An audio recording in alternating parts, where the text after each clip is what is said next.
Selamat pagi dan salam sejahtera untuk kita semua.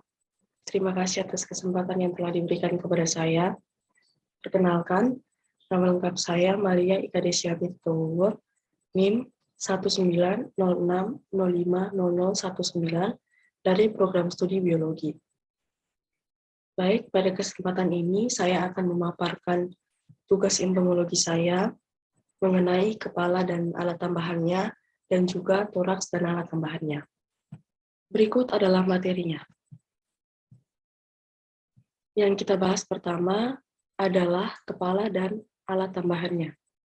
Pokok bahasan yang akan dibahas adalah kepala atau caput dan alat tambahannya yaitu antena, mata, dan alat mulut. Kepala atau caput. Kepala atau caput serangga ini tersusun dari rentetan ruas-ruas metamer tubuh.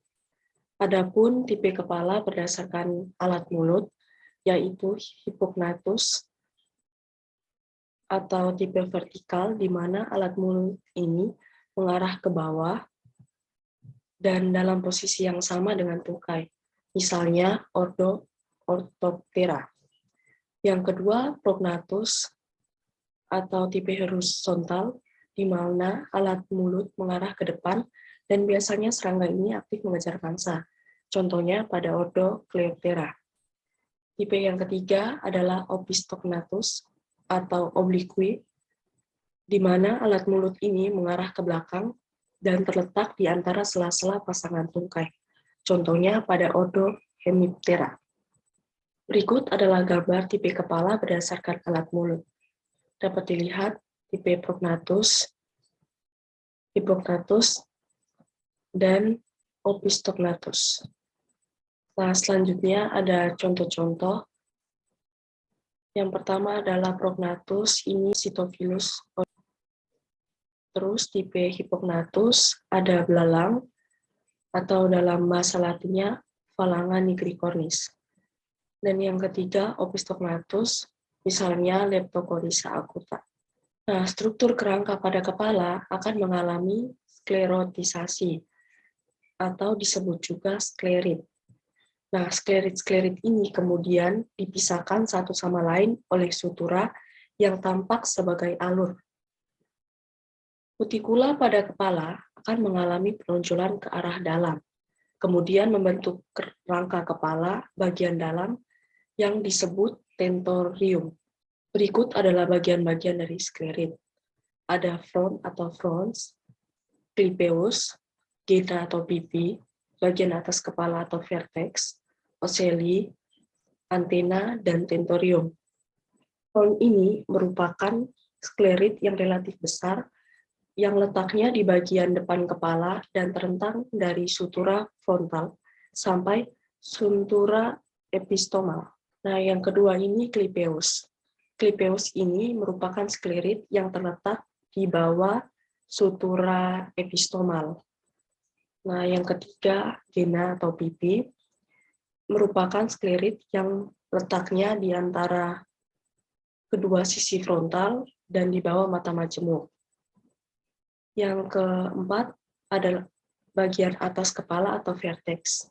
Nah, ini terletak di belakang sutura frontal dan terentang ke belakang sampai sutura oksipital. Selanjutnya ada ocelli, merupakan mata tunggal pada belalang. Jumlahnya ada 3 buah, satu di tengah terletak pada frons, dan 2 ada di samping di dekat mata faset atau mata majemuk. Berikutnya ada antena. Antena ini adalah pasangan embel-embelan yang berbentuk memanjang terletak pada kepala. Dan biasanya terletak di antara atau di bawah mata majemuk. Nah, yang terakhir ada tentorium. Ini merupakan sulcus yang membentuk lubang ke bawah yang dihubungkan oleh 2 apodema pada mandibel dan 2 apodema pada occiput. Selanjutnya adalah antena. Antena ini dia berfungsi sebagai indera perasa, peraba, dan alat penciuman. Berikut gambar antena. Jadi antena ini memiliki 3 ruas, yaitu scape atau scapus, terus ada pedicel dan flagellum. Scapus ini melekat pada kepala, kemudian pedikel ini di antara flagellum dan scap, kemudian ruas-ruas yang memanjang ini seperti rantai ini merupakan flagellum. Adapun tipe-tipe antena berdasarkan bentuknya itu dibagi menjadi 14 tipe. Yang pertama adalah cetaceum. Ini gambar A. Cetaceum ini seperti rambut kaku. Maaf, cetaceus. Cetaceus ini seperti rambut kaku dan makin ke ujungnya ruas-ruas makin menyempit. Misalnya pada capung. Pada gambar B ini ada filiform. Filiform ini bentuknya menyerupai benang, tiap-tiap segmen membentuk antena yang berukuran sama. Misalnya pada belalang. Bagian ke C ada moniliform. Moniliform ini bentuknya seperti manik-manik, luasnya berukuran sama dan berbentuk agak bulat. Misalnya antena pada rayap. Yang gambar D ada clavate. Clavate ini seperti moniliform tetapi agak membesar di bagian ujungnya.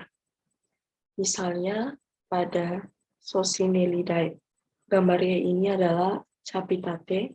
Capitate ini seperti clavate, tetapi perbesaran ruas-ruasnya terakhir tiba-tiba membesar dan dapat dilihat juga ruas-ruasnya lebih besar daripada clavate. Misalnya pada Nitidulidae. Berikutnya pada gambar F ini ada Bipectinate. Bipectinate ini setiap segmennya memiliki satu rambut panjang. Misalnya pada kuku. Serata ini tiap-tiap segmennya berbentuk seperti gigi. Misalnya pada kumbang klik. Ada gambar H, yaitu pectinate. Pectinate ini setiap segmen memanjang ke arah samping seperti sisir. Ini dapat dilihat memanjang seperti sisir. Misalnya pada kunang-kunang. Adapun gambar I, yaitu glumosa.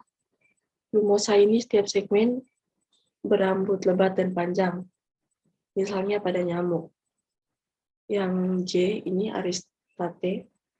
Ini seakan-akan dari segmen antena keluar dari antena. Misalnya pada lalat rumah. Gambar yang K adalah stilate.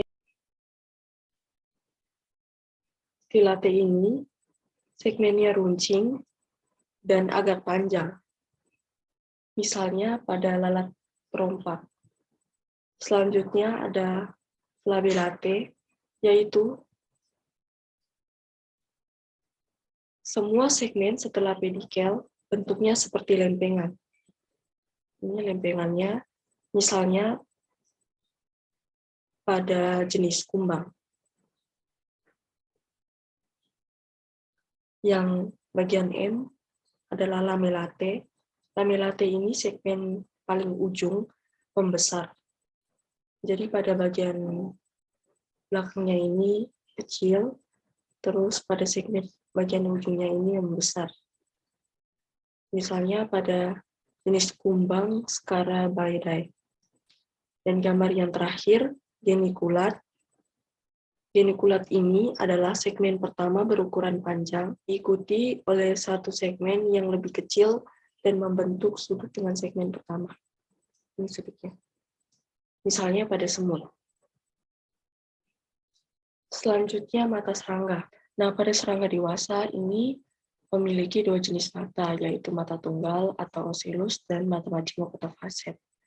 Nah, mata tunggal atau ocellus ini dapat dijumpai pada larva, nimfa, maupun pada serangga dewasa. Sedangkan mata majemuk atau facet dapat dijumpai pada serangga dewasa dengan letak masing-masing pada sisi kepala dan posisi atau bentuknya itu sedikit menonjol. Yang pertama, mata tunggal atau ocellus. Mata tunggal ini tidak dapat mengindra bayangan sejati dan berfungsi untuk menangkap perubahan intensitas cahaya. Kemudian serangga akan menanggapi dengan meningkatkan atau mengurangi aktivitasnya. Selanjutnya, mata majemuk pada serangga atau faset. Mata majemuk ini terdiri atas ribuan unit-unit visual atau alat penerima rangsang cahaya yang disebut omatidium, dan memungkinkan serangga untuk melihat objek yang bergerak dengan cepat. Tiap-tiap omatidium ini memiliki satu lensa yang hanya mampu menerima rangsangan cahaya yang jatuh tegak lurus padanya. Oleh sebab itu, kita sulit menangkap lalat atau serangga yang lain. Selanjutnya, mulut serangga. Mulut serangga ini ada 5 bagian, yaitu labrum atau bibir atas, ada mandibula atau sepasang rahang untuk mengunyah atau memamah makanan, terus ada maksila. Maksila ini adalah sepasang rahang untuk memegang atau meraba, membaui, merasakan, dan juga memegang makanan. Selanjutnya ada hipofaring. Hipofaring ini adalah lidah. Dan labium ini merupakan bibir bawah yang berfungsi untuk memegang makanan dan juga sebagai. Berikut adalah tipe mulut berdasarkan jenis-jenis makanan yang mereka konsumsi. Yang pertama adalah menggigit, mengunyah. Menggigit, mengunyah ini dapat kita temukan pada belalang. Nah, mandibula atau rahang atas berfungsi untuk memotong makanan, sedangkan maksila atau rahang bawah berfungsi untuk mengunyah makanan. Tipe mulut yang kedua adalah menjilat menghisap, misalnya pada lalat. Yang ketiga adalah mengait menghisap, misalnya kupu-kupu. Yang ketiga mengait menghisap, misalnya pada kupu-kupu. Yang keempat menusuk menghisap, misalnya pada nyamuk. Ini alat mulutnya terdiri dari sebuah labium yang berperan sebagai pipa menghisap atau untuk mengeluarkan zat anti penggumpalan darah. Kita dapat temukan pada nyamuk. Dan yang kelima adalah meraut menghisap, itu pada kutu daun. Materi selanjutnya adalah toraks dan alat tambahannya. Yang akan dibahas adalah toraks itu sendiri, kemudian ada kaki dan sayap. Yang pertama adalah toraks. Toraks merupakan bagian dada dari serangga yang terdiri dari 3 ruas. Yang pertama adalah protoraks, merupakan segmen toraks bagian depan. Yang kedua adalah mesotoraks, merupakan toraks pada bagian tengah, dan ada metatoraks, adalah toraks bagian belakang. Nah, setiap toraks ini, setiap ruas toraks ini terdiri dari toraks, yaitu terkum atau notum, ada sternum dan pleuron. Selanjutnya kaki serangga atau tungkai. Tungkai-tungkai toraks serangga bersklerosasi atau mengeras, dan selanjutnya akan dibagi menjadi ruas-ruas. Berikut adalah gambar bagian tungkai serangga. Ada hoxa, trochanter, femur, tibia, tarsus, dan pretarsus. Nah, yang pertama hoxa. Hoxa ini merupakan ruas yang paling mendasar. Selanjutnya ada trochanter, yaitu ruas kecil bagian sini. di antara hoxa dan femur. Selanjutnya ada femur. Ini biasanya ruas pertama yang panjang pada tungkai. Selanjutnya ada tibia, merupakan ruas kedua yang panjang. Jadi ruas yang panjang ini ada femur, dan yang kedua ada tibia. Selanjutnya tarsus, biasanya terdiri dari beberapa ruas kecil di belakang tibia. Selanjutnya ada pretarsus. Pretarsus ini terdiri dari kuku-kuku dan berbagai struktur serupa bantalan atau serupa seta pada. Berikut adalah tipe-tipe kaki serangga berdasarkan fungsi. Tipe kaki serangga berdasarkan fungsi ini dibagi menjadi 7 bagian. Yang pertama, natatorial. Natatorial ini dimiliki oleh serangga perenang, misalnya kumbang air atau Hydrophilus triangularis. Yang kedua, raptorial. Raptorial ini dimiliki oleh serangga di mana memiliki sepasang kaki depan yang berfungsi sebagai lengan untuk memegang dan menangkap mangsanya. Contohnya belalang sembah atau Staphylomantis carolina. Yang ketiga, saltatorial. Saltatorial ini terdapat pada serangga peloncat, misalnya belalang atau Phalangia nigricornis. Yang keempat, ada fossarial. Fossarial ini bentuk kakinya seperti gang. Contohnya pada Grylotalpa sp. Yang kelima, ada clasping. Clasping ini misalnya bentuk kaki depan pada kumbang air. Yang keenam, ada ambulatorial. Ambulatorial ini terdapat pada serangga yang berjalan atau berlari. Ini berfungsi untuk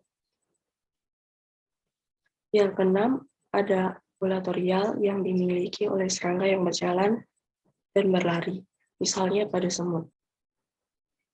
Yang terakhir adalah corbiculum. Corbiculum merupakan tipe kaki atau tipe tungkai yang berfungsi untuk mengumpulkan tepung sari, misalnya pada lebah madu atau Apis cerana. Berikut dapat dilihat berbagai bentuk tipe kaki. Yang pertama ada ambulatorial, raptorial, natatorial, saltatorial, fossorial, dan clasping. Yang ketiga adalah sayap. Nah, berdasarkan ada tidaknya sayap ini dibagi menjadi dua, yaitu apterygota atau serangga yang tidak bersayap, dan pterygota, yaitu serangga yang memiliki sayap. Nah, sayap ini adalah pertumbuhan dari daerah tergum dan pleura. Serangga memiliki sayap pada fase dewasa dan pradewasa, dan khusus pada Epemeroptera itu disebut fase subimago atau preimago. Nah, sayap serangga ini secara umum itu berupa lembaran yang memiliki vena dan berfungsi untuk terbang. Nah, di antara kedua lipatan tersebut ada berbagai cabang tabung pernafasan atau disebut juga. Selanjutnya, tipe-tipe sayap. Tipe-tipe sayap ini dapat digolongkan berdasarkan aliran vena pada sayap itu sendiri. Dibagi menjadi 4, yaitu elytra, hemielytra, tegmina, dan halter. Nah, elytra ini misalnya pada kumbang. Dapat dilihat pada gambar ini bahwa sayapnya ini tebal dan kuat. Kuat misalnya pada kumbang. Yang kedua ada hemielytra, di mana sayap dengan kepik yang separuh bagian basal tebal. Yang ketiga tegmina. Tegmina ini, dan yang terakhir adalah halter. Halter ini sayapnya berukuran lebih kecil dan berujungnya sedikit membulat. Ini memiliki fungsi sebagai alat penyeimbang ketika terbang. Sekian pemaparan materi dari saya, kurang dan lebihnya mohon maaf. Sekian dan terima kasih.